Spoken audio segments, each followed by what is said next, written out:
Before anything begins, let the day finish leaving you. Not all at once. Not decisively. Just enough to loosen its grip. Most days do not end cleanly. They taper. They trail off through habit. The body lies down, but the mind often remains upright, still listening for something it might need to respond to. That readiness is learned. It does not disappear just because the lights are low, so there is no need to force it away. For now, nothing here requires reaction. Nothing here expects understanding. Nothing here needs to be remembered. You are not being asked to follow a story. You are not being guided toward a conclusion. This is simply a place where attention does not have to work. If you notice yourself listening closely at first, that is natural. The mind likes to check its surroundings before it rests. It wants to know whether something important might suddenly demand effort. Nothing will. The rhythm will remain steady. The tone will not change abruptly. There are no surprises waiting ahead. You may notice pauses between sentences. Those pauses are intentional. They are spaces where the mind stops reaching forward and begins to settle backward. At night, thought does not move in straight lines. It drifts. It revisits fragments without assembling them. That is not distraction. That is the mind preparing for rest. If a sentence passes without fully registering, nothing is lost. The story does not depend on continuity. Late hours are not built for progress. They are built for release. You may already feel small shifts happening, not dramatic ones, just enough to notice. A softening behind the eyes, a sense that holding yourself alert requires more effort than letting go. These changes do not need acknowledgement. They occur whether you observe them or not. There is no correct way to listen here. You do not need to stay focused. You do not need to relax deliberately. You do not need to manage your breathing. Effort keeps the mind awake. Absence of effort allows it to drift. If thoughts appear about earlier today, about tomorrow, about unfinished things, let them appear. They do not need resolution. Unfinished thoughts are allowed to rest at night. During the day, the mind constantly evaluates itself. Am I paying attention? Am I keeping up? Am I missing something? At this hour, those questions lose urgency. There is no performance here, no standard to meet, no expectation to satisfy. Meaning can come and go without consequence. As listening becomes less deliberate, sound turns into presence, not focused, not distracted, simply there. This is where time begins to feel different. Minutes stop separating themselves clearly. Moments stretch and fade, without needing to be counted. The body understands this shift instinctively. Stillness becomes comfortable. Heaviness feels appropriate rather than restrictive. You do not need to follow these sensations. They happen on their own. When the mind stops monitoring itself, this opening is not leading you somewhere. It is removing the feeling that you need to arrive at anything. There is no destination in the next few minutes. No insight waiting at the end.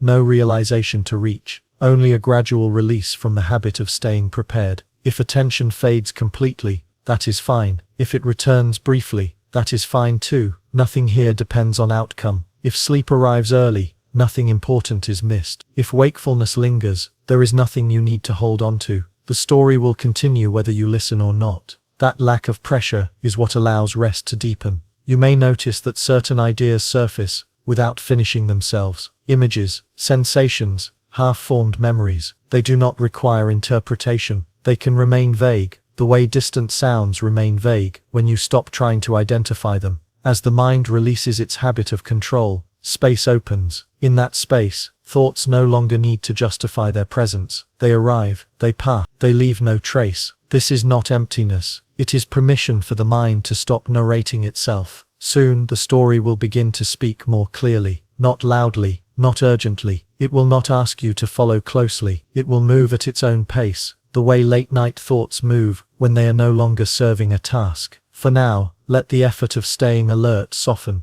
Let the habit of waiting for instruction loosen. Nothing is about to be required of you, and when the story begins in earnest, it will do so without needing your attention. Life in Britain, after Rome, a quiet province. Britain did not collapse when Rome withdrew. It simply stopped waiting, kept farming, repairing, breathing, adjusting quietly, while empire faded into background noise and ordinary days continued anyway, without supervision. A province without an exit scene.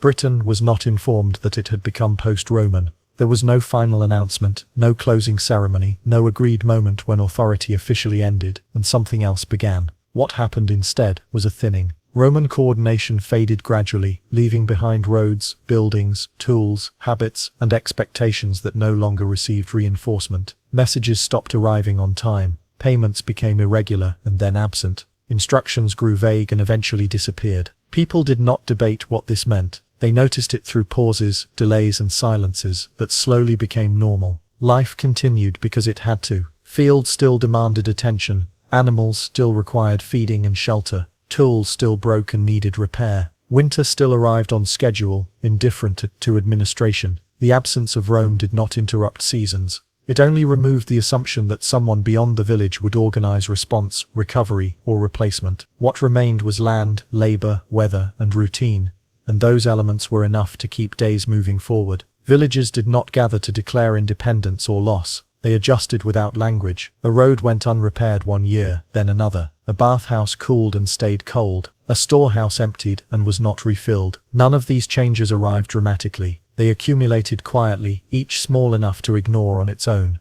Over time, ignoring them became a skill. Attention narrowed to what still worked reliably. Roman buildings remained part of the landscape long after Roman authority stopped functioning. Stone walls still blocked wind. Roofed spaces still offered shelter. Roads still guided movement even when no one maintained them centrally. People used what remained useful and stopped engaging with what demanded too much effort. This was not rebellion, it was efficiency. Repairing a small structure made sense. Repairing something designed for an empire no longer did. There is mild irony in how calm this transition appears when viewed closely. Empires imagine endings as dramatic because they imagine themselves as essential. Ordinary life does not share that assumption. Farmers continued planting because hunger did not wait for clarity. Craftspeople continued working because broken tools did not care about politics. The province learned that survival did not require understanding what had ended. It required responding to what remained. Trade adjusted in similar fashion. Long-distance exchange weakened first. Locally produced goods became more important. Familiar routes replaced official ones. People traded with those they recognized rather than those who represented distant systems. Trust contracted but deepened. Smaller networks proved easier to sustain without oversight. This was not isolation, it was recalibration. Authority lingered in name longer than in effect. Some individuals retained titles, others retained responsibilities without support. Their influence softened. Decisions became advisory rather than enforceable. Communities listened out of habit, not obligation. Over time, habit replaced authority entirely. The transition was uneven and rarely discussed. Silence handled it. Children growing up during this period did not experience a fall. They experienced normality. Their world contained old structures, irregular maintenance, and routines shaped by weather and work. Stories of Rome existed, but they did not organize daily behavior. Memory without enforcement becomes background. Background rarely directs action. There is understated humor in how thoroughly Britain ignored the idea of an ending. Without an exit scene, there was nothing to react to. Life did not pause for reflection. It continued with small adjustments that accumulated into transformation. The absence of ceremony made the change easier to absorb. Roads illustrate this clearly. Roman roads did not vanish. They narrowed, edges eroded, maintenance became selective. Paths formed alongside stone where carts preferred softer ground. Movement followed practicality rather than design. The road remained present but altered, much like authority itself. Homes absorbed functions once handled publicly. Storage, repair, exchange, and decision-making moved inward. The village replaced the province as the scale of relevance. This was not celebrated. It simply worked. Smaller systems require less coordination and fewer assumptions. Britain learned this without instruction. Late-night history rests comfortably here because nothing insists on meaning. There is no declaration to analyze, no collapse to dramatize, just continuation. A province without an exit scene does not announce transformation. It lives into it slowly, quietly, and effectively. By the time anyone might have named the change, it was already complete. Rome had not left suddenly, it had faded. Britain had not fallen, it had continued. And in that continuation, without supervision or explanation, daily life proved stronger than administration ever had. Roads that led nowhere in particular. Roman roads remained etched into the landscape long after the empire stopped speaking with confidence. They stayed straight, stubborn, and physically impressive, even as their purpose softened. Stone slabs continued to point outward toward horizons that no longer promised return. Travel did not vanish, but it narrowed its ambitions. Movement became local, deliberate, and cautious. as though distance itself had learned to mind its manners. The roads did not collapse in protest. They waited. Villagers walked them as far as necessity required, and no further. Beyond that point, silence took over. These lines of stone had once demanded attention and labor across provinces. Now they accepted occasional footsteps without complaint. It was not failure. It was downsizing without paperwork. Late-night history notices how infrastructure can outlive intention, how confidence can remain physically present even after belief withdraws. The road stayed firm. The destination quietly resigned. In earlier centuries, roads insisted on purpose. They connected armies, markets, messages and authority with a confidence that assumed tomorrow would resemble yesterday. After the fall, that assumption loosened. Roads continued to exist, but expectation did not. People no longer traveled because they were told to. They traveled because something nearby required attention. A relative, a repair, a seasonal exchange. Long routes became optional rather than essential. This change did not arrive with announcements or debates. It arrived through repetition. Fewer carts passed, fewer hooves struck stone. Maintenance followed use instead of policy. Where feet returned regularly, stones were reset. Where they did not, grass learned new cracks. The road did not feel abandoned. It felt selectively remembered. That distinction matters. Forgetting implies loss. Selection implies judgment. Communities learned which distances still deserved effort, and which ones could rest undisturbed.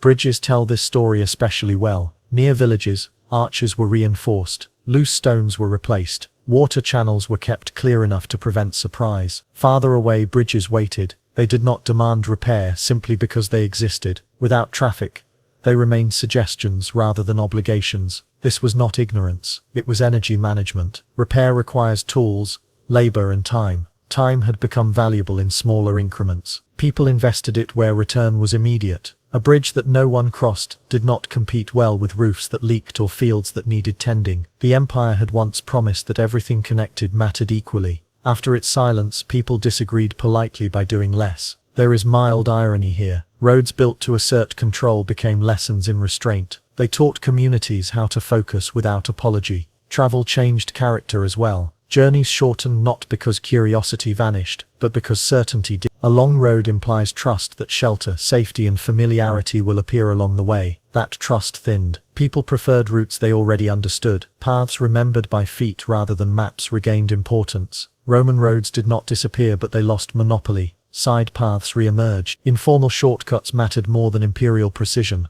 The straight line stopped being the fastest choice. It became merely the most obvious. Late-night history appreciates this demotion. Grandeur often assumes usefulness will follow automatically. These roads learned otherwise. Usefulness must be renewed constantly, or it becomes decorative. Stone can endure without meaning. Meaning requires participation. When participation shrank, roads adjusted quietly, remaining present without insisting on relevance.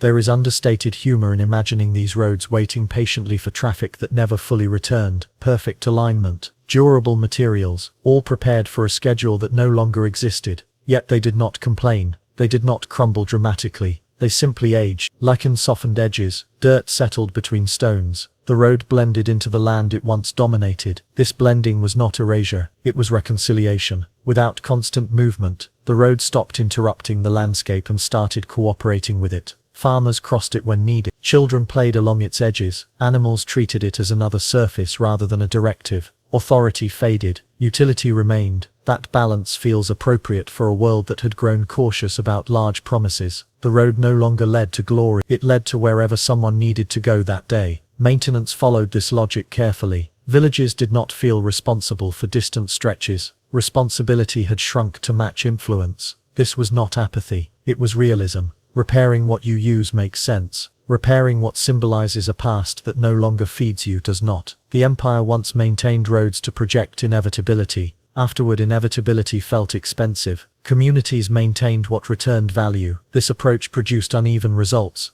but unevenness was preferable to exhaustion. A road repaired halfway still worked halfway. That was enough. Late-night history lingers here because this mindset contradicts modern obsession with completeness. Not everything needs to be fully restored to remain useful. Partial function can sustain life quietly, without demanding perfection or nostalgia.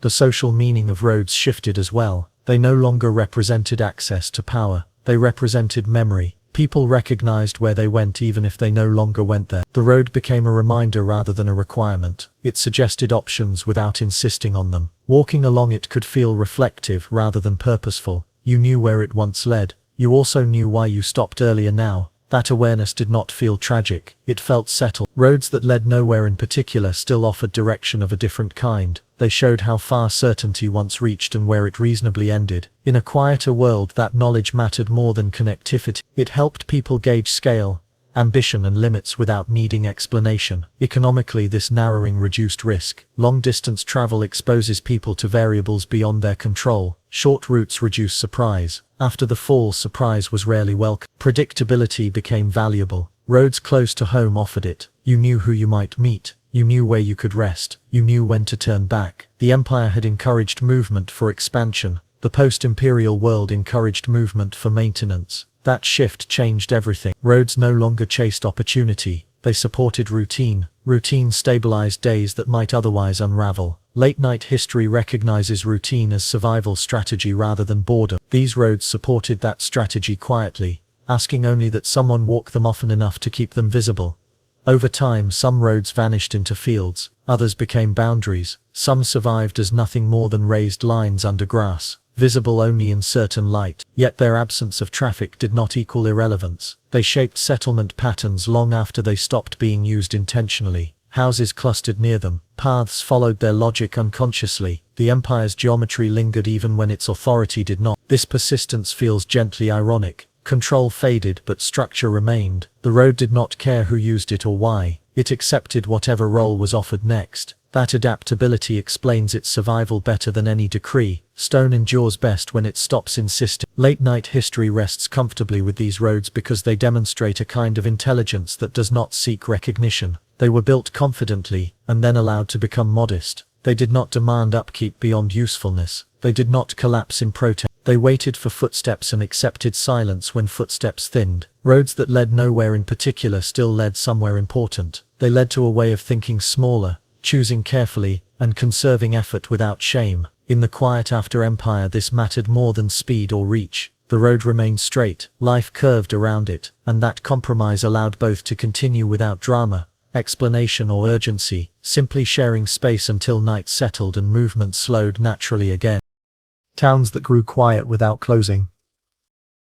Former Roman towns did not disappear with a single decisive moment. They did not burn in one final gesture or empty themselves in a coordinated departure. They remained in place, stone by stone, street by street, while activity slowly withdrew from their edges. The change was gradual enough to feel almost polite. Walls continued to stand, roads still entered and exited, but the reasons for arriving changed. And so did the reasons for staying. The town did not collapse. It reduced its volume. Public buildings were often the first to lose relevance. Basilicas built for administration no longer hosted daily decisions. Offices once filled with scribes and officials grew quieter without protest. Documents stopped circulating. Notices stopped being posted. The buildings themselves did not react. They remained proportioned for authority that no longer required space. Echo replaced instruction. The architecture waited without expectation, still capable of function, simply uninvited. Markets followed a similar pattern. They did not shut down dramatically. They thinned. Stalls appeared less frequently. Gaps opened between sellers. Exchange continued at a scale that matched trust rather than ambition. People still came to trade, but they came knowing exactly whom they were meeting. The market no longer promised variety. It promised reliability. That was enough. Noise softened, urgency faded, commerce adjusted its tone. Residential areas changed differently. Homes were not abandoned all at once. Families stayed until it made sense not to. Repairs were made selectively. Roofs were fixed when needed. Walls were patched when convenient. Empty houses remained standing, not yet ruins, simply unused. The town became uneven, lived in sections clustered near wells, churches or familiar neighbors. Other streets waited quietly, neither reclaimed nor maintained. Silence filled space that activity had outgrown. There is mild irony in how calm this process appears from a distance. Modern imagination prefers collapse to be loud. It expects failure to announce itself clearly. These towns refused that narrative. They did not dramatize loss. They absorbed change by shrinking inward. They became smaller versions of themselves without declaring defeat. Late-night history notices how often endurance looks like withdrawal rather than resistance. Civic identity softened as well. Being from a town mattered less than being known within it. Reputation traveled shorter distances. Authority localized. Decisions were made face-to-face rather than through institutions. This did not require revolution. It required proximity. People trusted what they could see repeatedly. Large civic structures lost relevance not because people rejected them, but because daily life no longer passed through them often enough to justify attention. Public spaces changed tone before they changed form. Forums once designed for crowds hosted fewer conversations. Meetings happened at edges rather than centers. People crossed these spaces without lingering. The scale felt mismatched to need. Grandeur became awkward. Silence amplified size rather than diminishing it. Over time, grass appeared where feet no longer returned regularly. The space did not close. It became background. Religious buildings often remained active longer than administrative ones, but even they adjusted. Attendance fluctuated. Rituals simplified. Maintenance followed use. A church still mattered if people gathered there. If they did not, it became another large interior holding air and memory. This transition did not feel disrespectful. It felt practical. Buildings served people only as long as people served buildings in return. Infrastructure told the story quietly. Water systems continued to function in some areas, and failed in others. Aqueducts feeding active neighborhoods were patched. Those serving empty districts were ignored. The town learned where life concentrated and adapted accordingly. This adaptation was not coordinated. It was cumulative. Each decision made sense locally. Together they reshaped the town's footprint without anyone needing to plan it. Movement patterns narrowed. People traveled shorter distances within towns. Paths between active areas became worn. Other streets faded. Direction simplified. You went where something still happened. The rest became optional. Towns did not need to be fully navigable to remain inhabited. Partial function proved sufficient. Late-night history appreciates this tolerance for incompleteness. Not everything needs to work everywhere all the time. There is understated humor in how official maps would have lagged behind reality. On paper the town remained intact. In practice it had developed preferences. It favored certain corners. It ignored others. The discrepancy did not bother inhabitants. They lived in the version that responded. Formal completeness mattered less than lived usefulness. Economic activity followed people rather than structures. Workshops moved closer to homes. Crafts adapted to local demand. Specialized production declined where distribution networks failed. General skills became valuable. Those who could repair, reuse, or adapt materials found consistent work. The town's economy became quieter but steadier. Growth was no longer the goal. Continuity. Social life concentrated. Familiarity increased. People knew who remained. Absence was noticed without being remarked upon. Empty houses became landmarks rather than losses. Children learned which streets mattered. Memory adjusted. The town did not forget itself. It edited itself. There is a calm discomfort in realizing that this process required no announcement. No one declared the town closed. No authority confirmed the change. It happened because behavior shifted. When behavior shifts long enough, structure follows. Towns respond to presence more than policy. Late-night history rests with this idea because it resists spectacle. It shows how complex systems can change direction without breaking. Towns grew quiet without closing because they did not insist on remaining what they had been. They allowed scale to match need. That permission prevented collapse. Over time, some towns stabilized at smaller sizes. Others continued thinning until only fragments remained occupied. A cluster of homes, a single church, a few workshops. Beyond that, stone held shape without use. These fragments were not failures. They were endpoints of adjustment. Life found its comfortable density and stopped pressing outward.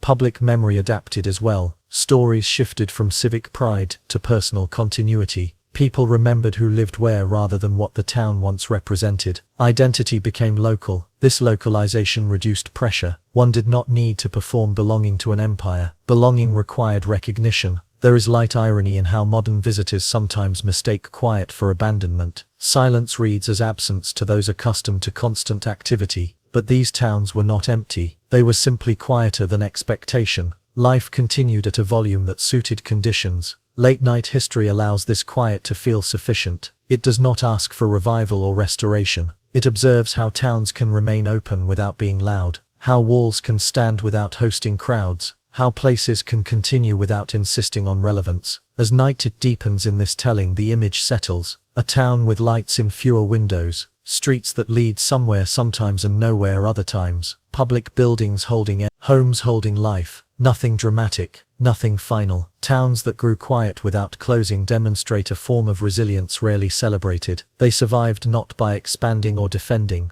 but by accepting less noise, less reach, less certainty. And in that acceptance, daily life remained possible, familiar and steady enough to continue without explanation. The town did not end, it learned how to be background, and background in uncertain times is often the safest place to remain. Baths that cooled without ceremony.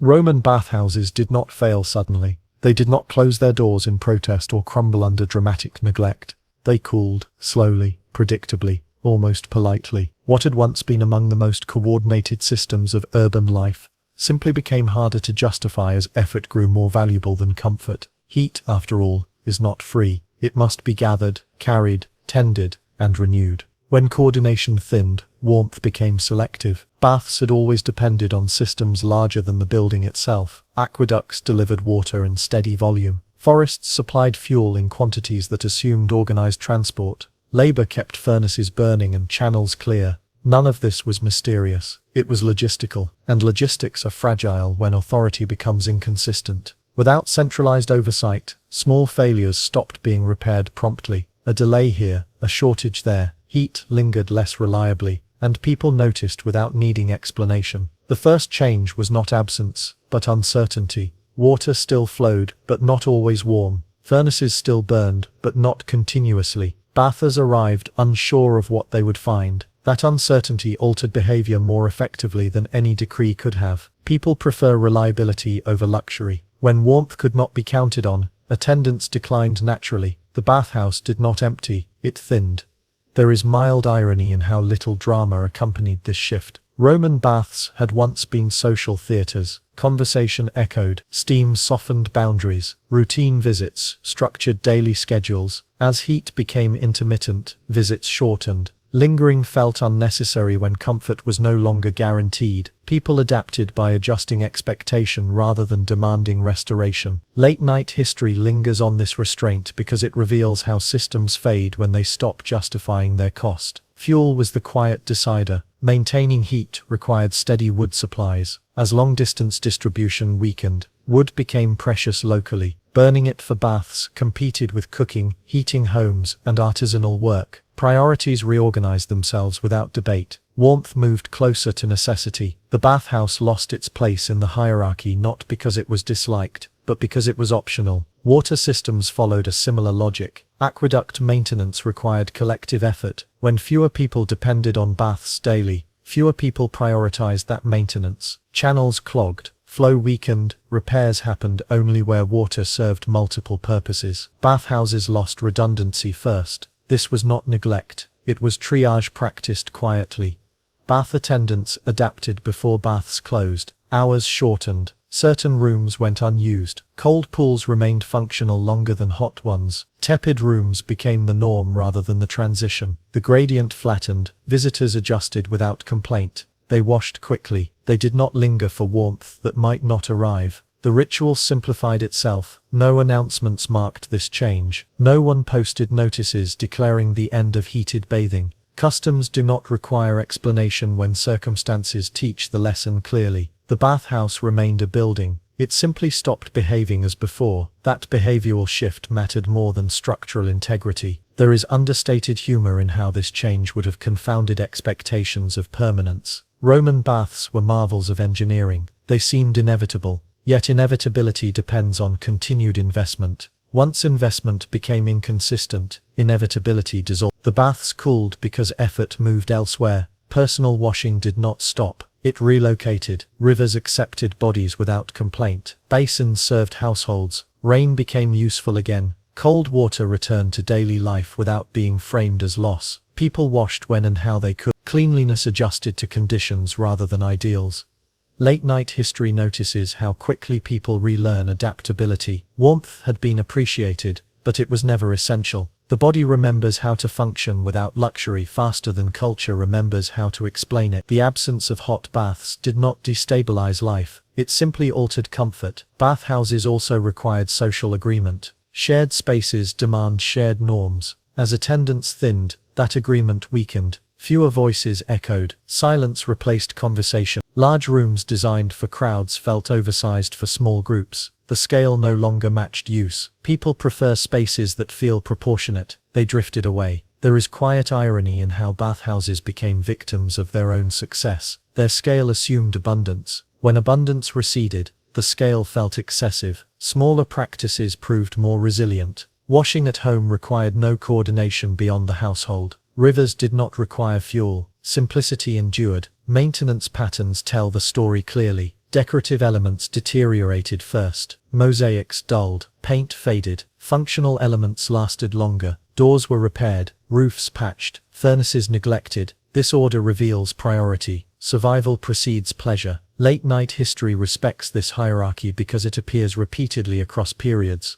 Some bathhouses lingered in partial use for generations. Cold rooms served purposes long after heated ones failed. They became places to meet briefly, to rinse, to exchange news. Over time, even these uses faded. The building did not protest. Stone remains patient when function departs. There is something calming in how this transition lacks grievance. No one demanded restitution for lost heat. No one framed cooling as injustice. The baths cooled because conditions changed. People noticed and moved on. That acceptance prevented bitterness from forming. Urban rhythm adjusted. Time once allocated to bathing returned to other tasks. Craft work extended. Household routines expanded. Evenings shortened. Warmth was conserved rather than spent publicly. Life reorganized quietly around new constraints. Late-night history allows this reorganization to feel natural rather than tragic. It shows how comfort recedes without taking dignity with it. People did not become less human because baths cooled. They became more attentive to where effort mattered. The baths also remind us that infrastructure reflects values only as long as values can be afforded. When effort becomes scarce, values reorganize. Warm communal bathing gave way to practical cleanliness. This shift did not erase culture, it simplified it. There is restrained humor in imagining someone arriving at a bathhouse, expecting steam and finding only cool water and echo. No outrage, just adjustment. Expectation lowered, visit shortened. The body adapted faster than memory. Over time, vegetation crept in. Moisture lingered differently. Roofs sagged. Still, the buildings remained recognizable. Their shells stood long after their purpose faded. They became markers of a previous rhythm rather than active participants in the present one. Baths that cooled without ceremony teach a subtle lesson. Systems do not need to fail dramatically to end. They can simply stop being worth the effort. When that happens, life does not pause, it reroutes. Late-night history appreciates this because it removes drama from decline. It shows how endings can be quiet, reasonable,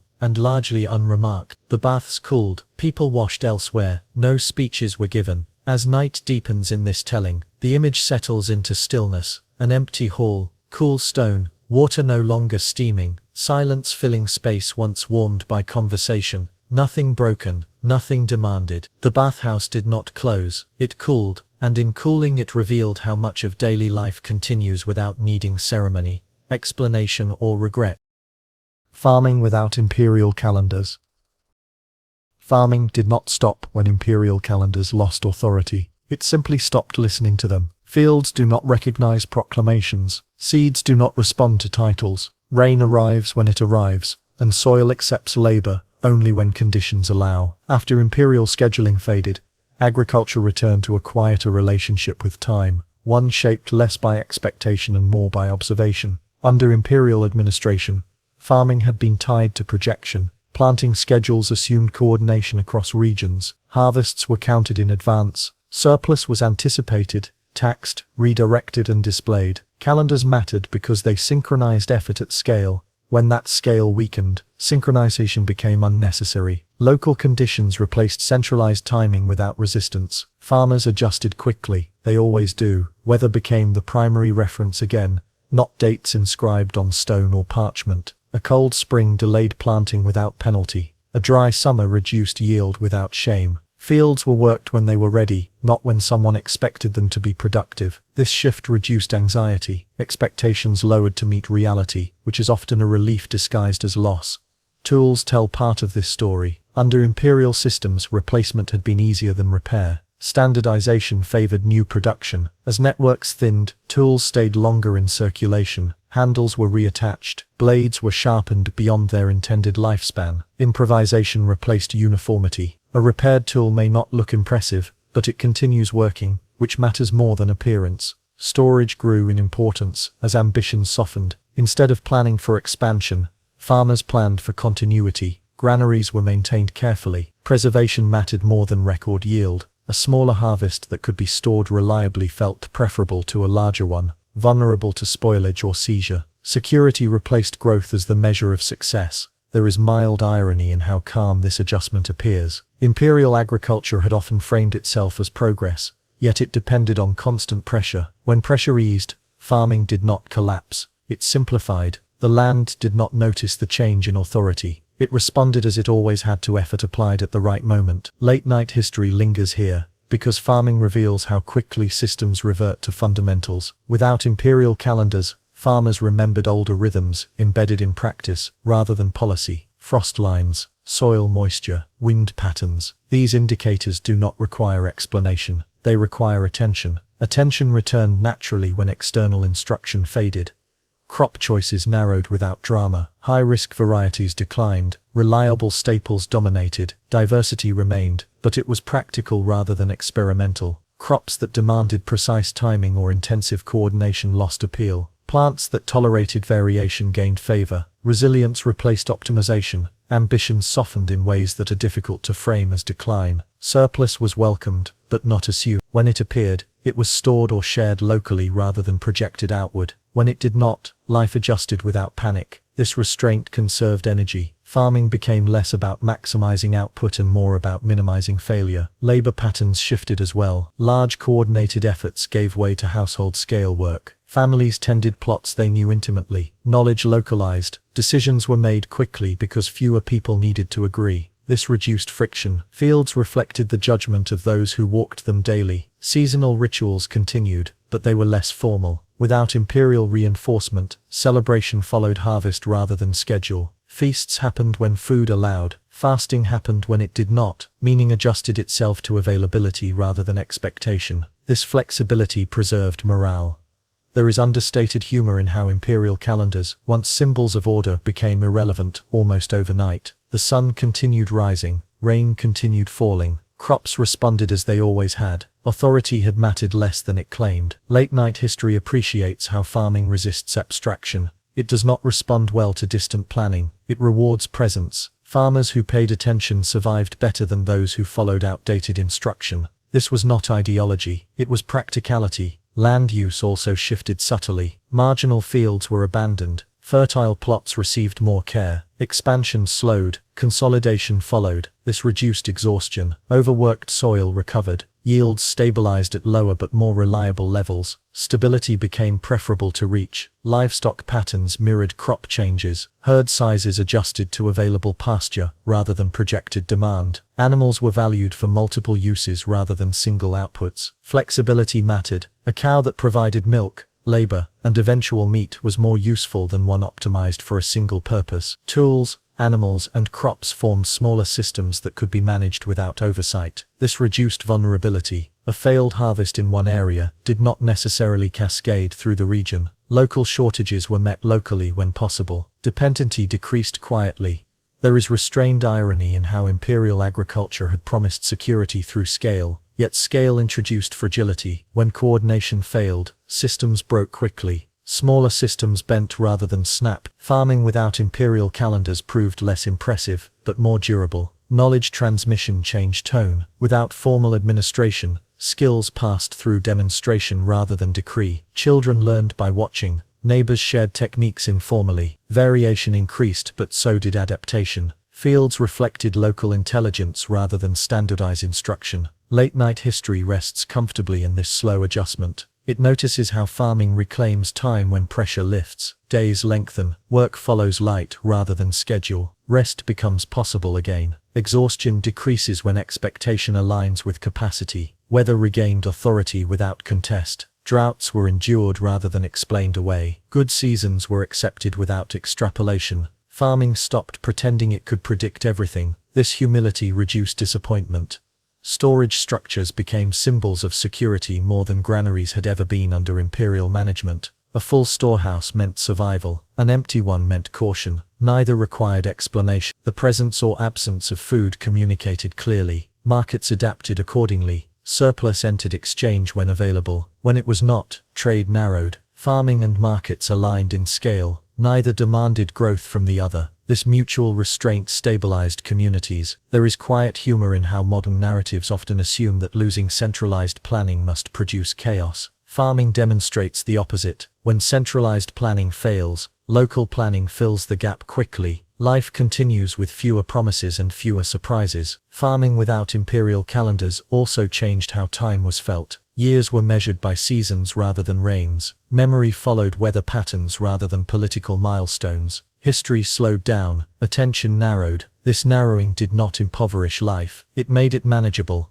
Late-night history values manageability. It notices how survival improves when projection decreases. Farming returned to what it does best: responding, adjusting, enduring. The land did not demand explanation for the change. It accepted labor when offered. It returned yield when conditions allowed. It withheld when they did not. This consistency reassured farmers more than any calendar ever had. Over time, farming practices diversified regionally. Without imperial standardization, differences flourished. This variation reduced systemic risk. Failure in one method did not doom all. Diversity replaced uniformity quietly. Ambition did not disappear. It changed shape. Instead of expanding territory, ambition focused on maintaining household stability. A good year meant comfort. A bad year meant survival. Neither was framed as destiny. Both were expected. Late-night history lingers on this acceptance because it reveals a different model of progress. Progress measured not by expansion, but by persistence. Farming without imperial calendars embodies that model. As night settles into this telling, the image is simple. A field worked when dry enough. Seeds planted when frost recedes. Tools repaired by firelight. Grain stored carefully. No schedule posted. No authority consulted. Only attention applied steadily. This farming did not look backward in nostalgia. It looked at the ground. It listened to wind. It waited. In waiting it found a rhythm that required less explanation, and offered more rest. Farming continued because it always does. It adjusted because it must. Without imperial calendars, it returned to older agreements with time, weather, and effort. Those agreements held quietly, season after season, without ceremony, without projection, and without needing to be justified. Buildings too large to care for. Large buildings have a way of revealing their true cost only after the applause ends.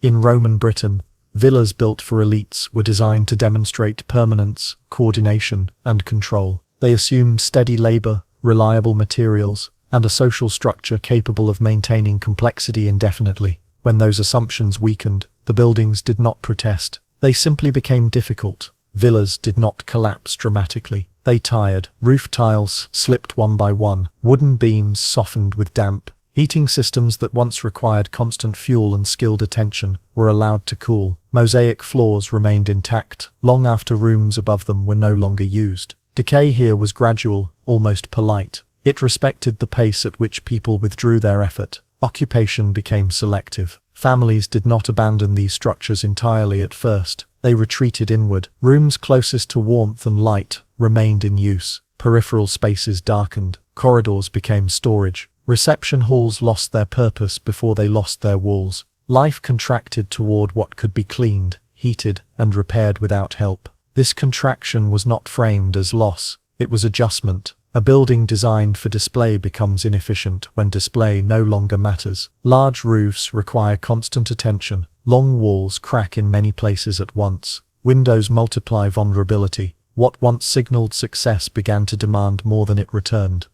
There is mild irony in how quietly this happened. Roman architecture had been explicit in its ambition, proportion, symmetry, scale meant to impress. Yet when maintenance thinned, scale became a liability rather than an asset. Grandeur faded into inconvenience without ceremony. Late-night history lingers here because these buildings teach restraint after excess. They reveal that architecture is not static, it negotiates daily with those who live inside it. When negotiation becomes one-sided, the structure loses relevance. Smaller buildings proved more adaptable. Simple roofs were easier to repair. Fewer rooms meant fewer decisions. Heating concentrated more effectively. Walls thick enough to hold warmth mattered more than walls long enough to impress. People gravitated towards spaces that responded well to limited effort. This was not a rejection of Roman building techniques. It was a reassessment of scale. The materials still worked. Stone still held. Mortar still bound. What failed was expectation. The expectation that large spaces could be sustained without the systems that created them. Villas had assumed surplus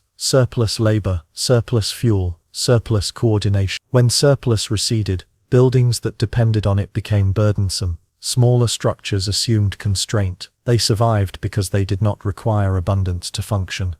Rooms were repurposed creatively. Bathing spaces became storage. Dining halls sheltered animals. Covered walkways protected firewood. The building did not dictate use anymore. Use dictated the building. This reversal marked a shift in authority from architecture to inhabitant. There is understated humor in imagining once formal spaces filled with practical clutter. Marble surfaces supporting tools. Decorative niches holding grain. Prestige became irrelevant when weather pressed in. Warmth outranked symbolism. Late-night history notices how little resistance accompanied this change. No records describe outrage at shrinking domestic scale. No lamentations for lost elegance survive. People did what they always do when conditions change. They occupied what worked. Maintenance decisions became pragmatic. A roof over a single room mattered more than preserving an entire wing. Repairs focused on immediate need rather than aesthetic coherence. This piecemeal care prevented total collapse while accepting partial abandonment.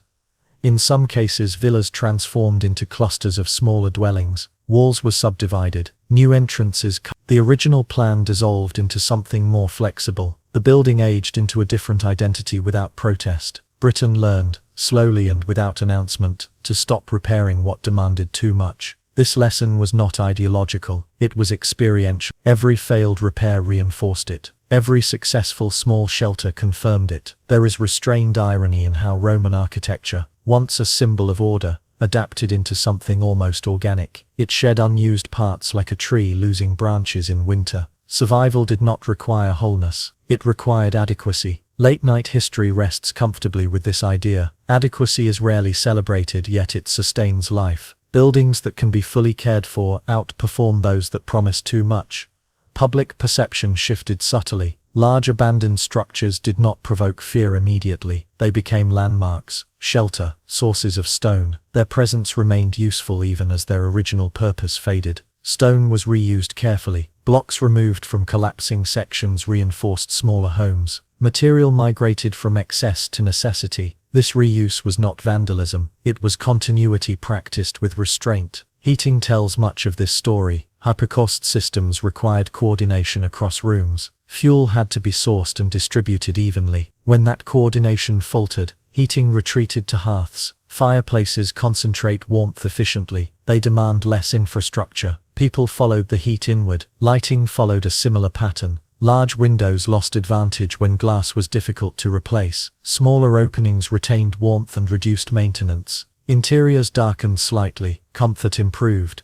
Late-night history notices how sensory experience changed. Sound softened in smaller rooms. Heat lingered longer. Space felt more contained. These changes reduced strain. Large spaces amplify emptiness when underused. Small spaces feel purposeful. The social meaning of architecture adjusted as well. Hosting large gatherings became rare. Privacy increased. Domestic life narrowed. This narrowing did not isolate people entirely. It concentrated interaction locally. Villas that once signaled elite separation became impractical for isolation. People gathered where maintenance could be shared. Smaller compounds encouraged cooperation. There is mild humor in how prestige reversed direction. Owning less space became advantageous. Being able to care for everything you owned felt more secure than possessing impressive ruins. Late-night history lingers on this security. It recognizes that built environments reflect confidence. When confidence shifts from expansion to endurance, architecture follows. Some villas persisted as shells for centuries, others collapsed more quickly. Survival correlated not with original quality but with adaptability. Buildings that allowed selective occupation lasted longer. Nature participated patiently. Plants entered unused rooms. Moss softened edges. This was not invasion, it was collaboration. The building adjusted to reduced human presence by sharing space. This gradual integration reduced visual drama. Ruins formed slowly, walls leaned gently, roofs caved in after long hesitation. Nothing here announced catastrophe. Britain learned to read buildings differently. Instead of symbols of authority, they became resources, shelter from wind, orientation points, sources of stone and memory. Late-night history appreciates how memory persists without function. Even abandoned villas retained meaning as reference points. Their scale reminded people of what had once been possible without demanding replication. The absence of forced demolition matters. Buildings were not destroyed to make a point. They were left to reveal their limits naturally. This allowed reuse without erasure. There is restrained irony in how modern observers romanticize these ruins. At the time they were not aesthetic, they were inconvenient. Beauty arrives later when urgency fades. For those living through the change, the priority was not preserving architecture. It was preserving energy. Buildings that consumed energy without returning comfort were abandoned first.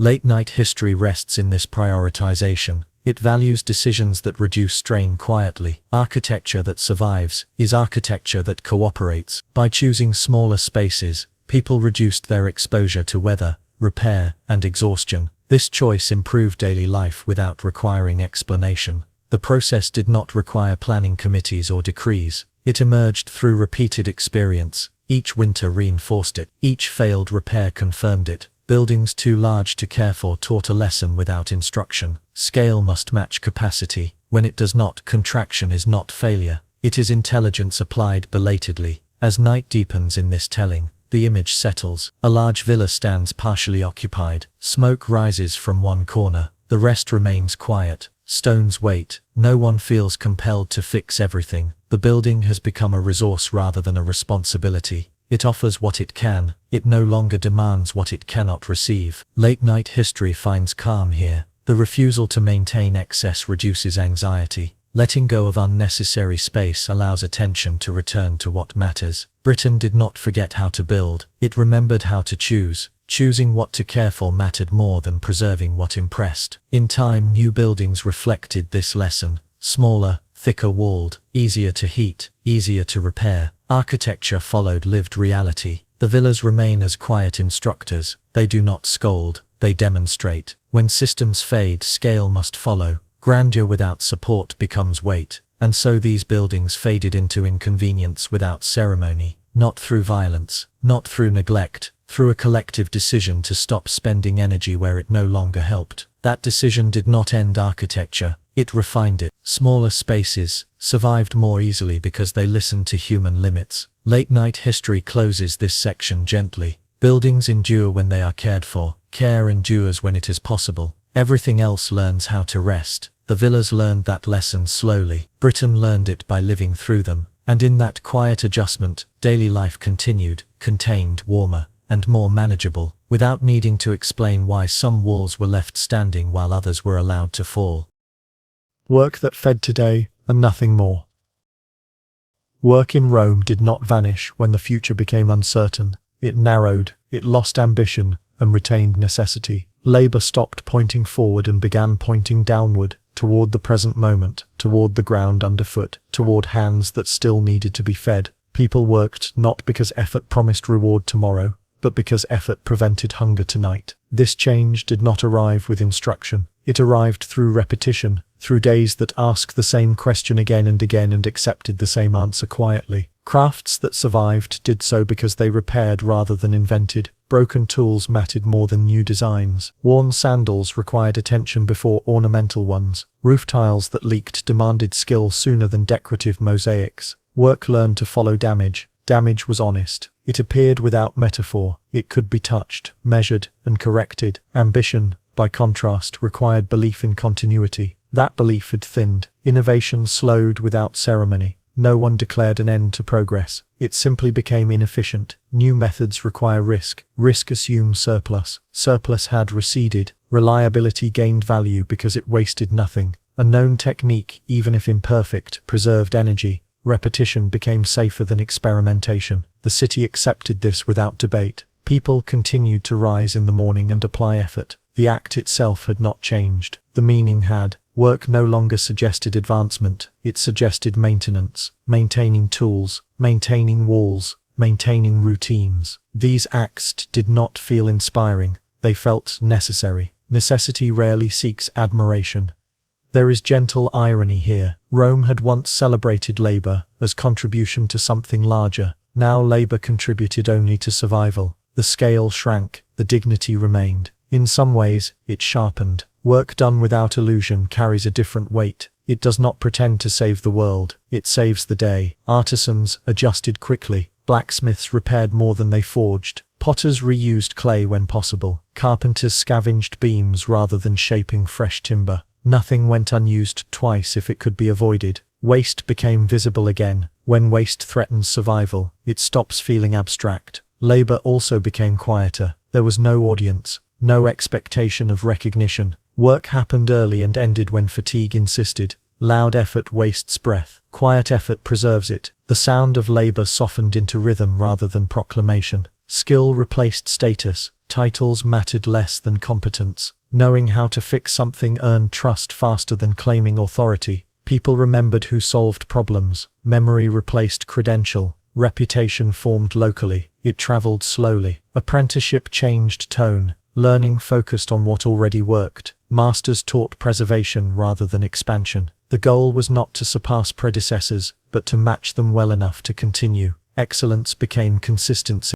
Payment followed the same contraction. Wages varied. Sometimes they arrived as goods rather than coin. Bread for repair, oil for stitching. Exchange felt flexible. Precision mattered less than fairness perceived through familiarity. Workspaces moved closer to homes. Long commutes offered no benefit. Tools stayed nearby. Labor integrated into daily life rather than separating from it. This reduced exhaustion. It also blurred distinctions between working and living. Women's labor gained visibility without proclamation. Food preparation, textile repair, childcare, and household management fed survival directly. These tasks did not change. Their importance did. When survival narrows, foundational work becomes unmistakable. Children learned by watching rather than by formal instruction. They copied movements. They learned timing. They learned patience. Education aligned with utility. Abstract knowledge waited. Practical knowledge moved forward. There is quiet humor in how ambition evaporated without drama. People did not mourn careers they could no longer imagine. They adapted to tasks they could complete. Completion mattered more than trajectory. Work schedules loosened. Urgency diminished. No one rushed to outperform others. Speed increased risk. Care reduced it. Care prevailed. Even failure changed meaning. A mistake did not threaten reputation. It threatened resources. Correction mattered more than blame. This shifted attention away from pride. Work fed today and nothing more. Tomorrow remained uncertain. This uncertainty did not paralyze effort. It clarified it. Effort focused on what could be completed within daylight. Seasonal labor regained prominence. Harvest time demanded intensity. Winter required conservation. Work followed cycles older than administration. These cycles did not promise progress. They promised continuity. Tools aged visibly. Repairs accumulated. Objects carried history through scars rather than polish. This visibility encouraged maintenance. A repaired object reminded its user of fragility. Fragility encouraged care. The absence of future promise reduced disappointment. When work expects little, it rarely feels betrayed. People measured success by meals eaten, not by milestones reached.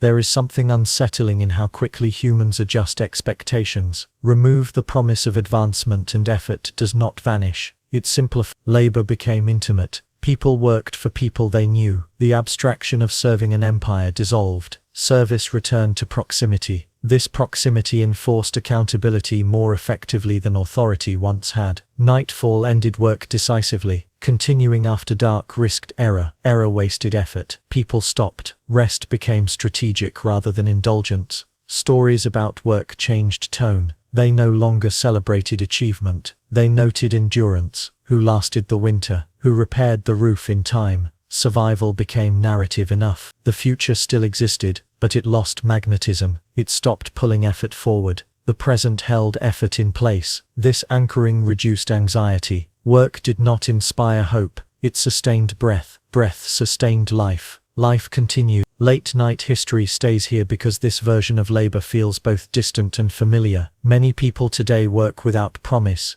feeding today and nothing more. Rome reminds us this is not collapse, it is adaptation. The city did not stop functioning, it functioned differently. Work shrank to fit reality. Reality accepted it. Effort became humble. Humility conserved energy. Energy preserved survival. There was no grand ending to ambition. It simply fell quiet. In that quiet, work found its truest purpose. It fed today, and today that was enough.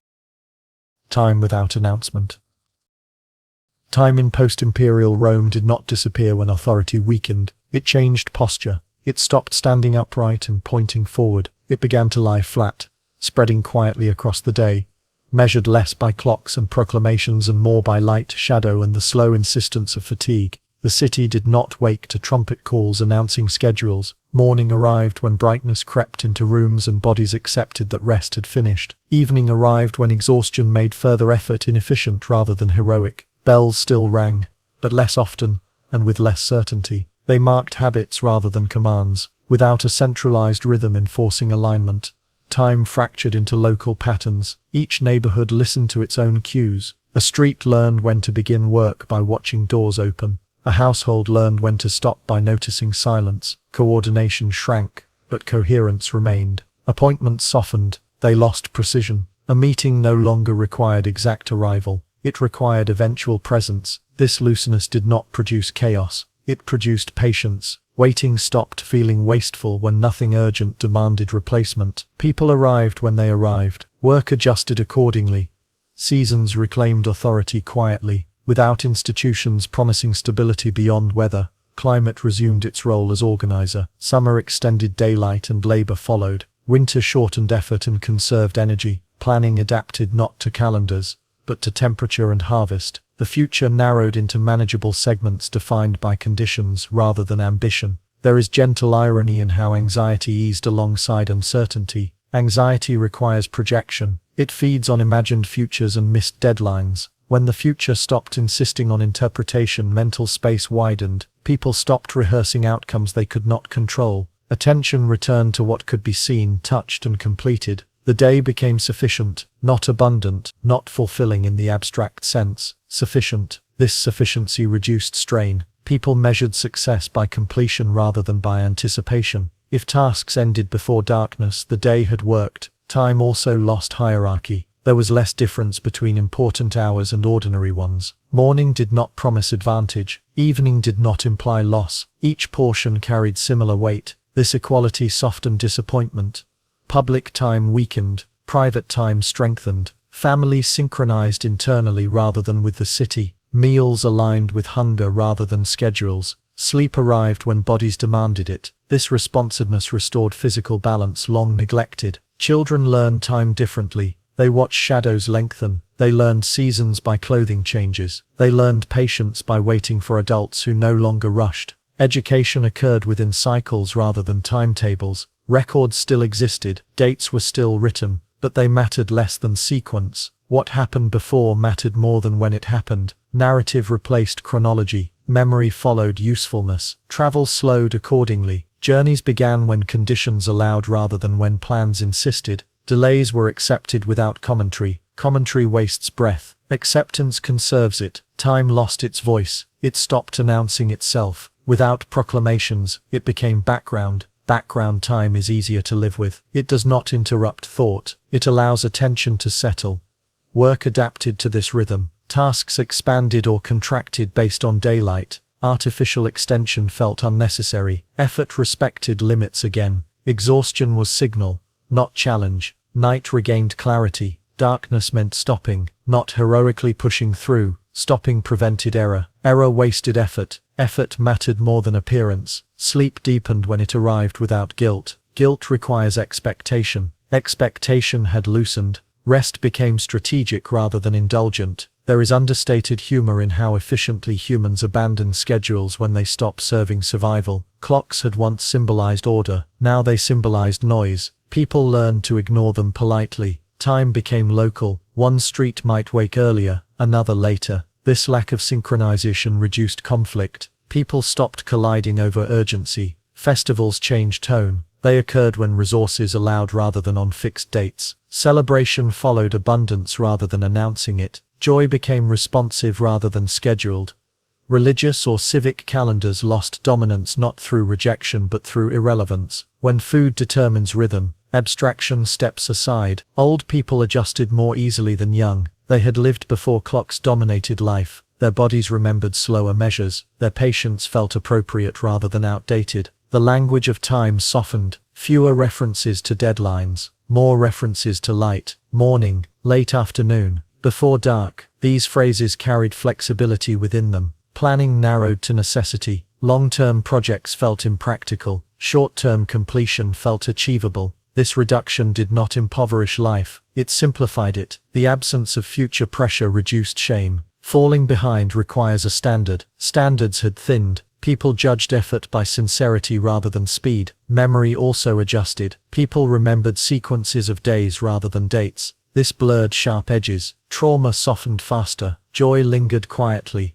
There is calm in knowing that nothing crucial is scheduled beyond what the body can manage. Calm conserves energy. Energy sustains life. Time without announcement allowed listening. Listening to wind, to footsteps, to hunger. These signals replaced bells. Late-night history stays here because this version of time feels unsettlingly familiar. Many people today live by fatigue and daylight despite digital schedules. Rome simply acknowledged it openly. The city did not lose time. It lost performance. Time continued without commentary. When time stops demanding attention, attention returns to living. The day became enough. The night arrived without apology. Tomorrow waited quietly, without insistence. And in that quiet, people rested more deeply than any schedule had ever permitted. Political silence as background noise. Political life in post-Roman Britain did not collapse with noise. It thinned. Authority did not vanish overnight. It lost volume. Commands grew quieter. Responses became optional. Governance softened into something closer to habit than power. And this transition happened without ceremony, announcement, or clear moment of change. People did not gather to observe the end of administration. They simply noticed that fewer instructions arrived, and that daily life continued without them. Britain did not replace Roman governance quickly. There was no immediate substitute waiting with banners or titles. Instead, fragments remained. A former official continued keeping records out of routine. A local landholder resolved disputes because someone needed to. Leadership emerged through familiarity rather than mandate. Power did not present itself as authority. It behaved as recognition. Silence filled the space once occupied by administration. This silence was not dramatic. It did not announce crisis. It did not provoke panic. It settled gradually like dust after movement stops. The absence of orders became noticeable only when people realized they had already adjusted. Roads were still used. Fields were still worked. Markets still opened. The machinery of governance had quieted, but life did not wait for replacement. There is mild irony in how little disruption this caused. Roman administration had once been loud with documentation, taxation, and visible structure. When it withdrew, what remained functioned surprisingly well at smaller scale. People relied on neighbors rather than proclamations. Disputes were resolved locally. Expectations narrowed to what could be enforced through presence rather than decree. Political silence became background noise. It was not emptiness. It was the sound of wind moving through systems no longer maintained. People noticed it occasionally, usually when remembering how things used to work. Then they returned to immediate concerns. Memory did not demand restoration. It accepted adjustment. Local leaders emerged without ceremony. Some were former soldiers, others were landowners. Some were simply respected elders. None required formal recognition to act. Authority operated through repeated interaction. Someone who settled one dispute was asked to settle another. Power accumulated through usefulness rather than title. This informality reduced resistance. There was little reason to oppose leaders who did not claim more than they could enforce. Ambition softened. Control was expensive. Cooperation was cheaper. The absence of centralized power encouraged restraint. Silence also removed spectacle. Political life stopped performing. Without public rituals of authority, governance became quieter and less visible. Decisions happened in conversation rather than assembly. Outcomes mattered more than justification. The lack of replacement administration did not imply lawlessness. Norms persisted. Custom carried weight. Expectations survived because they were familiar. Roman law faded, but order remained through habit. People learned quickly which voices mattered. Loudness did not correlate with authority anymore. Reliability did. Someone who showed up consistently held influence. Someone who disappeared lost it. This recalibration altered social tone. Fear decreased. Without distant authority, consequences felt closer but less absolute. Punishment was negotiated. Mercy became practical. The silence of governance also reduced pressure. No census demanded accounting. No tax collector appeared unexpectedly. Obligations simplified. People owed work to people they knew rather than to institutions they could not see. There is understated humor in how efficiently complex systems dissolve when maintenance stops. The empire had required constant reinforcement. When that reinforcement ended, what remained was smaller, quieter, and often more functional locally. Political silence allowed listening. Communities paid attention to conditions rather than policies. Weather mattered more than decrees. Harvest mattered more than law. Without centralized direction, coordination decreased across distance. This did not bother most people. Their lives rarely extended far beyond local geography. The empire had imagined unity. Daily life preferred proximity. Former Roman spaces adapted. Basilicas became meeting halls. Forts became settlements. Authority was repurposed rather than destroyed. The language of power changed. Fewer proclamations, more requests. Fewer threats, more persuasion. Persuasion requires relationship. Relationship slows action. Slowness prevented excess. Violence did not disappear, but it localized. Conflict resolved quickly or lingered quietly. Large-scale enforcement became impractical. This limitation discouraged escalation. Political identity blurred. People stopped defining themselves through empire. They defined themselves through place, village, family, trade. The absence of administration also removed illusion. Roman order had suggested permanence. Its silence revealed contingency. This realization did not paralyze society. It grounded it. Silence allowed forgetting. Forgetting reduced resentment. Resentment requires memory. Memory faded without reinforcement. Records decayed. Archives closed. This loss did not feel tragic. It felt distant. The future did not require documentation of the past. Children grew up without knowing imperial authority personally. For them, silence was normal. Normality does not feel like loss. Local justice emerged pragmatically. Disputes ended when exhaustion outweighed grievance. This was not ideal, but it was workable. Political silence also redistributed responsibility. Without distant rulers, people could not outsource blame. They adjusted behavior accordingly. There is gentle irony in how order survived without being ordered. Structure emerged from repetition. Silence allowed it. The background noise of absent authority became familiar. People stopped noticing it. Absence loses meaning when it persists. Late-night history lingers here, because this silence resembles modern moments when systems fail quietly. Life adapts faster than narratives. Political silence did not create freedom. It created manageability. Manageability sustains survival. Power without volume is easier to live beside. Silence became a companion rather than threat. The empire did not fall loudly in Britain. It faded into background noise. And in that quiet, people continued living, adjusting authority to fit the scale of their days. This endurance required no announcement. It required only acceptance. Silence remained, life filled it, and that was enough. A province that stopped pretending. Britain did not experience itself as fallen. That word belongs to hindsight, to maps drawn later, to narratives that require drama in order to feel complete. The people living through the change did not wake up one morning and announce the end of a province. They woke up, noticed what still worked, and continued. What disappeared was not identity, but pretense. Britain stopped acting as something larger than it could realistically sustain, and in doing so, it remained livable. Roman Britain had once operated as part of an enormous system that demanded coordination, projection, and belief in continuity beyond the horizon. When that system softened, Britain did not mourn its role within it. It simply narrowed its focus. Identity moved inward, from empire to region, from region to settlement. from settlement to household. This narrowing did not feel like loss, it felt like clarity. A province does not need to imagine itself as important in order to survive. Importance requires recognition, survival requires function. Britain learned this distinction quietly. Roads were still walked, fields were still worked, homes were still repaired. The absence of imperial scale did not prevent daily motion. It reduced expectation. Reduced expectation eased strain.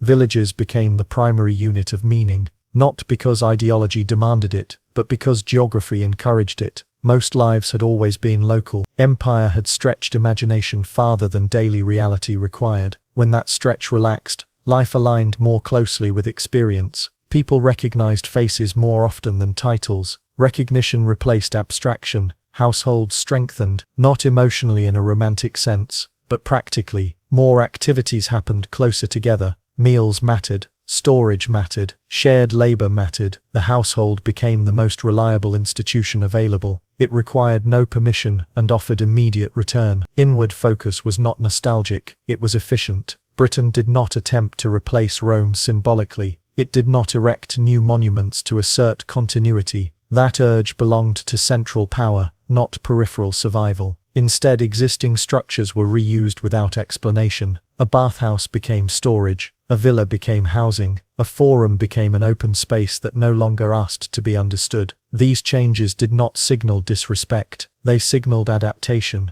There is gentle irony in how freedom arrived disguised as limitation. Without the obligation to perform provincial importance, Britain could rest. Administration had required constant affirmation. Without it, silence spread. Silence removed pressure. Pressure removal allowed endurance. People did not describe themselves as post-anything. They described themselves by work, kinship and place. Farmer, smith, mother, neighbor. Identity shrank to what could be verified daily. Verification is calming, it reduces doubt. This shift also altered memory. Roman identity faded not because it was erased, but because it was no longer reinforced. Without rituals, memory softened. Soft memory does not demand loyalty. It allows coexistence with present needs. Britain did not rebuild its future in grand terms. Planning remained short. Next season, next harvest, next repair. This limited horizon reduced disappointment. Disappointment requires expectation. Expectation had thinned. The province survived because it stopped projecting narratives that required resources it no longer possessed. Projection is expensive. It consumes attention. Britain conserved attention by focusing on what could be touched. Local differences increased. One village resembled another less. Uniformity had belonged to empire. Variation belonged to survival. This variation did not threaten cohesion because cohesion no longer depended on sameness. Authority adjusted accordingly. Leaders did not claim permanence. They handled situations and then stepped back. Power became situational rather than structural. This flexibility prevented overreach. There is quiet humor in how efficiently Britain shed symbols once they stopped functioning. Titles went unused, offices went unfilled, the sky did not fall, the ground remained. The absence of imperial identity also reduced comparison. Britain no longer measured itself against distant standards. Without comparison, dissatisfaction lessened. Enough became enough. Children grew up without inheriting provincial anxiety. For them, the world had always been this size. Normality is defined by repetition, not history. Their normal required no empire. Trade adapted. Local exchange dominated. Long-distance trade became rare but not mourned. Desire aligned with availability. This alignment reduced friction. Religion, where present, localized as well, but belief is not required to explain this transition. What mattered was habit. Habit survived. Britain did not romanticize endurance. It practiced it. Practice does not require language. It requires repetition. The land itself encouraged this shift.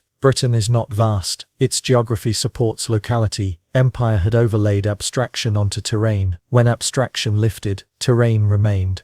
Silence followed. Silence does not erase life. It reveals it. Without imperial noise, everyday sound became audible. Wind, tools, conversation. Silence was not empty. It was spacious. There was no ceremony marking the end of pretense. Pretense fades when effort outweighs reward. Britain simply stopped pretending. This stopping did not involve choice in the philosophical sense. It involved adjustment. Adjustment is quieter than decision. Rome had required belief in continuity beyond lifespan. Britain now invested in continuity within it. This change reduced anxiety. Structures that once demanded reverence now demanded maintenance. Maintenance is more honest than reverence. It keeps things usable. The idea of province lost meaning. Place gained it. Place does not need explanation. History later called this decline. At night it feels like rest. Britain did not fall out of empire. Empire fell out of Britain. The difference matters. Without pretending to be more than it was, Britain became exactly what it needed to be: livable, enduring, quiet. Late night history lingers here because this moment resembles many others. When systems grow too large, survival shrinks focus. There is no lesson required, no warning issued. The province that stopped pretending simply continued. That continuation did not announce itself. It did not seek recognition. It lived, and living, without pretense, proved sufficient. An empire faded and life continued. Britain did not mark the end of Rome. It simply noticed that Rome had stopped arriving. Roads remained. Buildings stood. Fields still asked for attention. Daily life outlasted imperial structure, because it never depended entirely on it. In the late hours, this adjustment feels calm rather than dramatic. No announcements were required. No ceremonies were planned. The landscape absorbed the change without commentary. Like stone cooling after a long day, people woke as they always had. They tended land that no longer belonged to an idea, only to use. Habit proved stronger than allegiance. Routine carried more weight than memory. At night, empire feels strangely loud in retrospect. It required belief, repetition, and constant reassurance. Life required far less. It asked only for light, shelter, food, and proximity. When authority softened, anxiety softened with it. Planning shortened. Expectations narrowed. The future stopped demanding interpretation. This was not resignation. It was relief. There is a quiet irony in how endurance looks like retreat from a distance. Nothing collapsed. Nothing needed replacing. What disappeared was the performance of permanence. Britain did not become smaller. It became accurate. Villages mattered. Households mattered. Skills mattered. People lived among roads and walls without asking them to explain themselves. The past stayed present as material, not instruction. Late-night history lingers here because it sounds familiar. Systems fade. People adjust. Life continues. The empire left quietly, without farewell. The province remained, doing what it always had: feeding, sheltering, repairing, and sleeping. No monument marks this moment. It rests instead in the steady fact that when power withdrew, living did not. Listening to this, nothing asks you to remember. It only asks you to notice how quietly survival prefers to arrive, without permission, without applause, and without needing to be named before sleep finally settles in fully.